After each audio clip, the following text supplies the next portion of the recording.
오늘 우리가 읽은 이제 마가복음의 말씀을 보면 13절에 예수님께서 다시 바닷가에 가셨다. 다시 바닷가에 갔다라는 건 갈릴리 호수에 가셨음을 말씀하죠.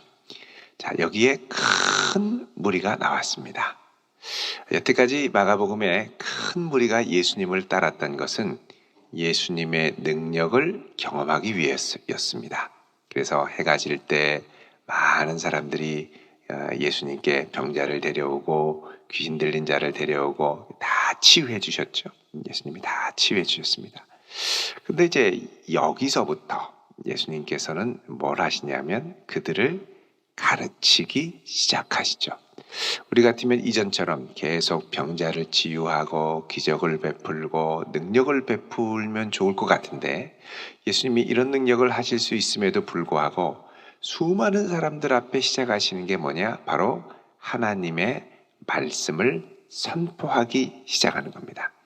이 지역에 역사했던 귀신들, 사탄들, 가버나움 해당에서 쫓겨나고 또 많은 귀신 들린 사람들이 와서 쫓겨났죠.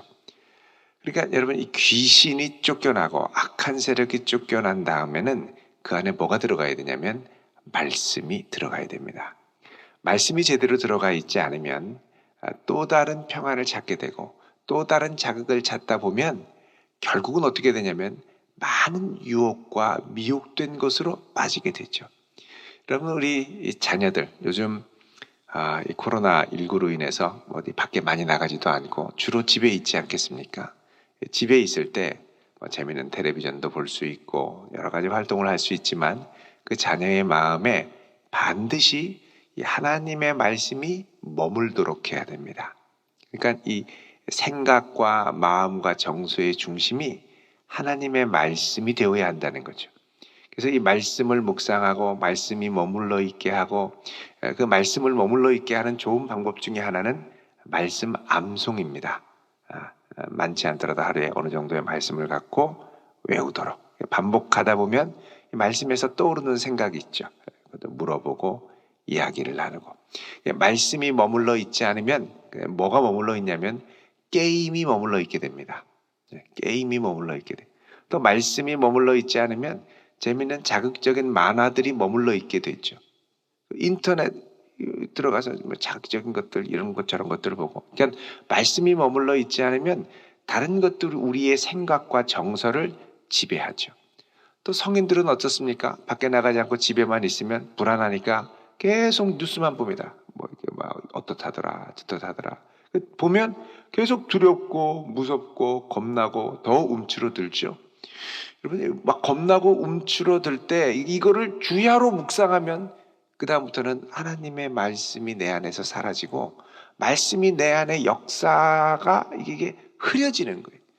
그 말씀에 붙들려서 말씀에 이렇게 사로잡혀서 우리가 살아야 그 말씀이 우리 가운데 역사하죠.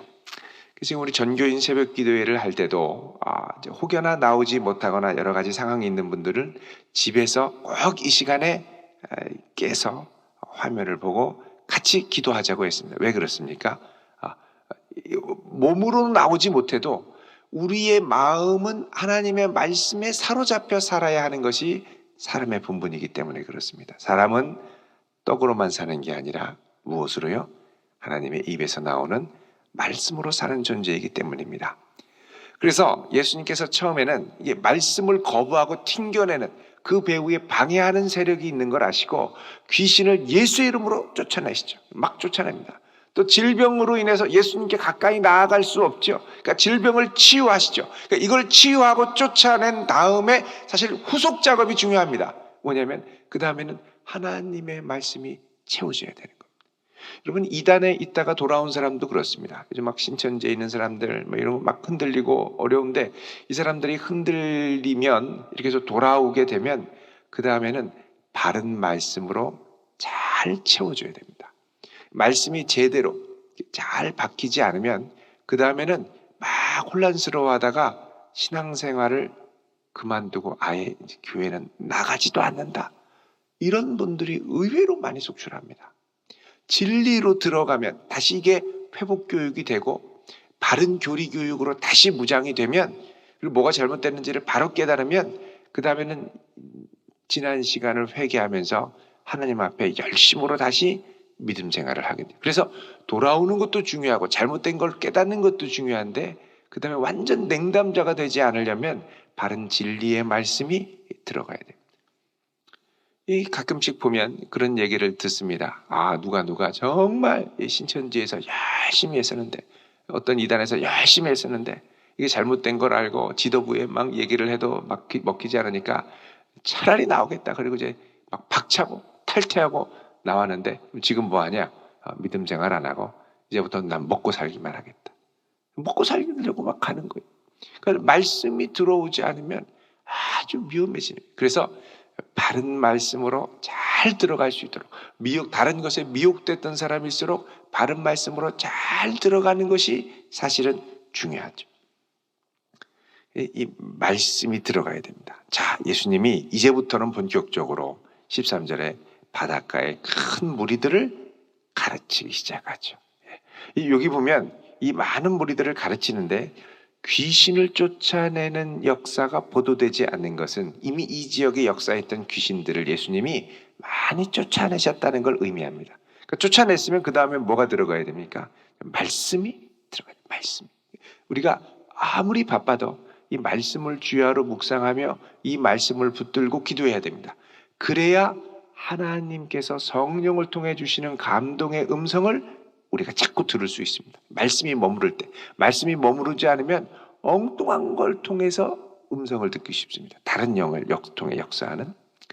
자, 이렇게 해서 말씀을 이제 가르치시는데, 자, 그 다음에 이제 14절에 뭐라고 그러냐면, 또 지나가시다가, 그럽니다. 여러분, 성경에서 지나가시다가는 그냥 스쳐 지나가는 것만을 의미하지 않습니다.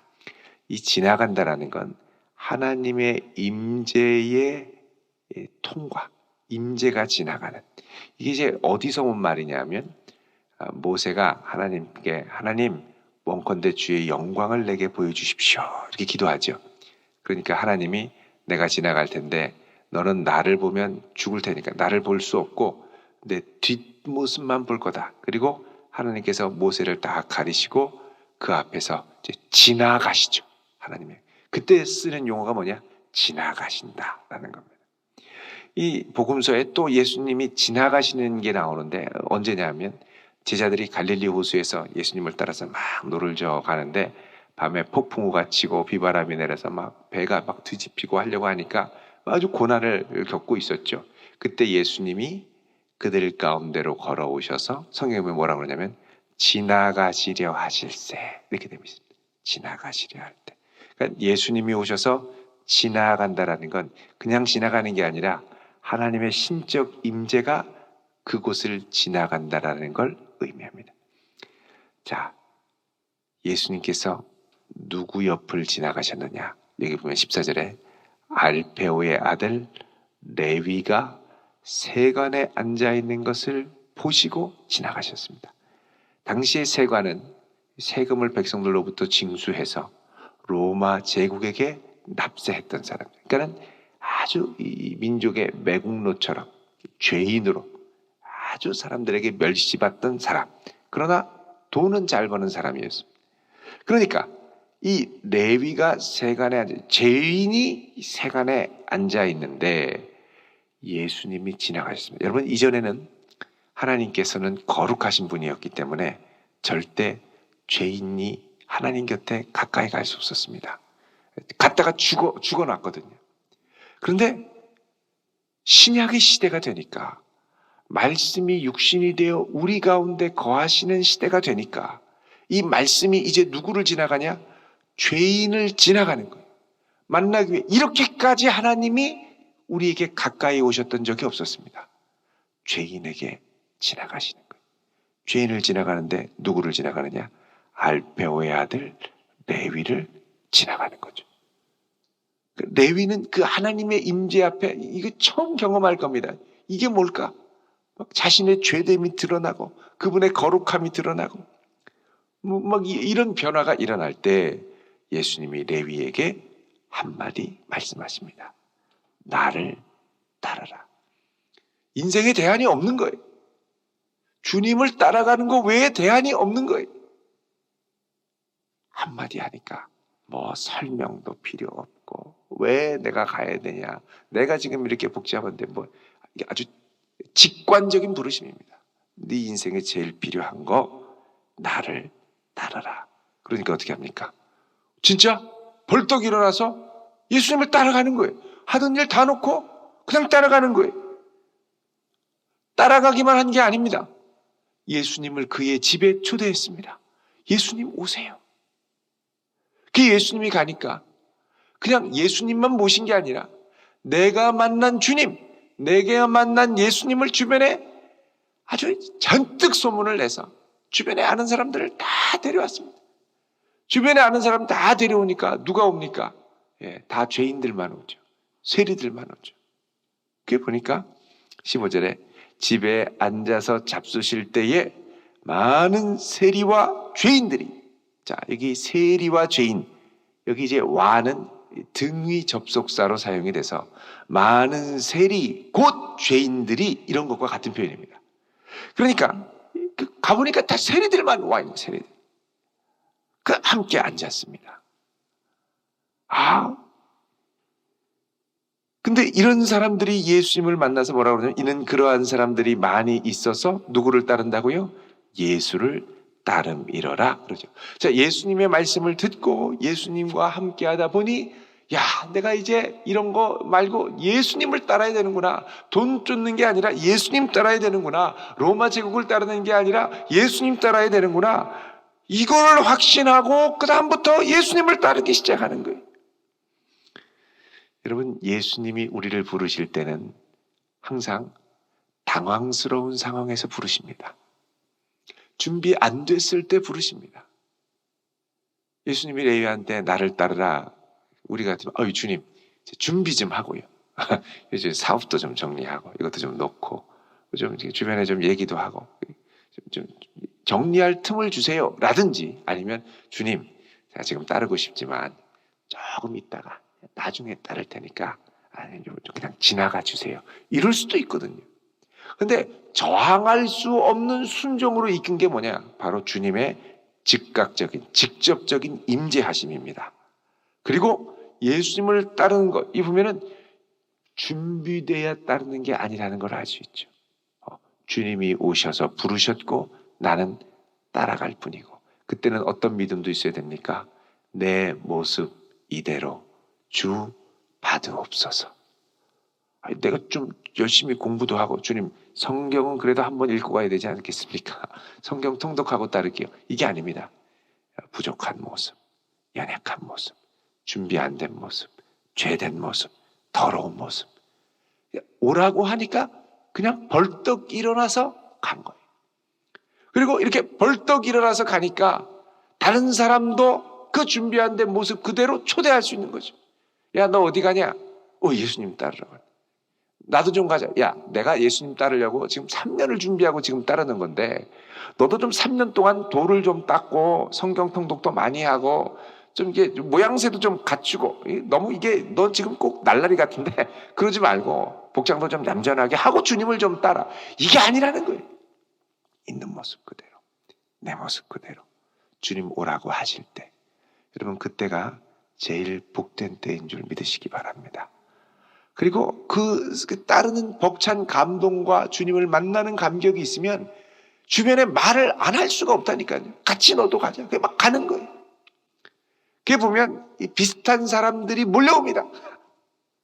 선생님들은 선생님들을 데려오고, 또 내 직장 동료들은 직장 동료들을 데려오고, 또 이단에 빠졌던 사람들은 이단에 빠진 사람들을 데려오고, 있는 모습 그대로 부르심을 받고 온 사람들인 거죠. 근데 주님이 이들을 얼마나 귀하게 여기시는지, 그리고 그들에게 생명을 주시니까 감동. 그리고 이들이 함께 주님을 따르는 겁니다. 근데 이게 세상 사람들이 볼 때는 별로 마음에 안 드는 거죠. 16절에 바리새인들의 바리새인들의 서기관들, 바리새인들 가운데 하나님의 말씀을 기록했던 사람들, 예수께서 죄인 및 세리들과 함께 잡수시는 걸 보고 아니 어떻게 저 죄인들과 함께 드시냐 물어보죠. 우리도 보면 야, 너 같은 게 예수 믿어? 이런 경우 있습니다. 너 같은 인간이 예수 믿어? 야, 네가 예수 믿으면 야, 지나가던 개도 믿겠다. 이러는 사람도 있어요. 참 가짜라 보인다는 거죠. 여러분, 근데 예수님은 뭐라 그러냐면 야, 17절에 건강한 자에게는 의사가 쓸데없고 병든 자에게라야 쓸데있다. 나는 의인을 부르러 온 것이 아니고 죄인을 부르러 왔다고 말씀합니다. 여러분, 죄인, 병든 사람은 남들 볼 때, 정상처럼 보이는 사람의 눈에서 볼 때 참 부족해 보입니다. 한심해 보입니다. 연약해 보이고요. 아무것도 아닌 것 같아 보여요. 그런데 주님께서는 바로 이런 사람을 위해서 오셨다는 거죠. 이런 사람을 기뻐하시고 이런 사람을 받아주시는 것을 기뻐하신다는 거예요. 그래서 이 예수님께 나아갈 때 우리는 비로소 무엇을 얻느냐? 참된 안식을 얻게 되죠. 자, 27절에 보면 안식일이 사람을 위하여 있는 것이요 사람이 안식일을 위하여 있는 것이 아니니 이러므로 인자는 안식일에도 주인이니라.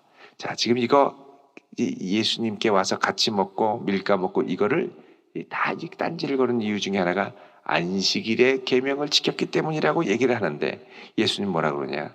참된 안식의 성취는 무엇을 지키고 자격을 갖추고 준비가 돼서 얻는 것이 아니라 내 안에 올 때, 내게 올 때 참된 안식을 경험할 수 있다고 말씀을 합니다. 여러분, 이 요동 많은 세상, 두려움 많은 이 세상 가운데 예수님 안에 머물며 참된 안식을 경험하는 성도 될 수 있기를 바랍니다. 그리고 하나님의 말씀을 주야로 내 안에 머물게 해서 그 말씀으로 묵상하고 말씀으로 생각하고 말씀으로 말하고 말씀이 나를 지배할 수 있는 그러므로 참된 안식을 경험하는 복된 성도 될 수 있기를 우리 주님의 이름으로 축원드립니다. 기도하겠습니다. 거룩하신 아버지 하나님, 주 안에 참된 안식이 있고 주의 말씀을 안에 머무르는 것이 복된 삶임을 말씀하셨을진데 오늘 이 한 날도 저희들이 주님의 말씀 안에 온전히 머무를 수 있는 백성들 되게 하옵소서. 근심 많은 세상 가운데 염려와 두려움의 소식을 주야로 묵상하는 것이 아니라 오직 주의 말씀 안에 거하게 하시고 이 모든 염려와 근심과 두려움을 예수 안에 내어 맡기고 기도하며 나아가는 자녀들이 되게 하옵소서. 오늘 이 아침 주 앞에 귀한 예물을 드립니다. 주님께서 우리에게 허락하시는 은혜를 생각하며 주의 것을 온전히 주께 올려드리며 간절한 기도의 제목을 담아 주 앞에 예물 드리오니 주여 기쁘게 흠양하여 주옵소서.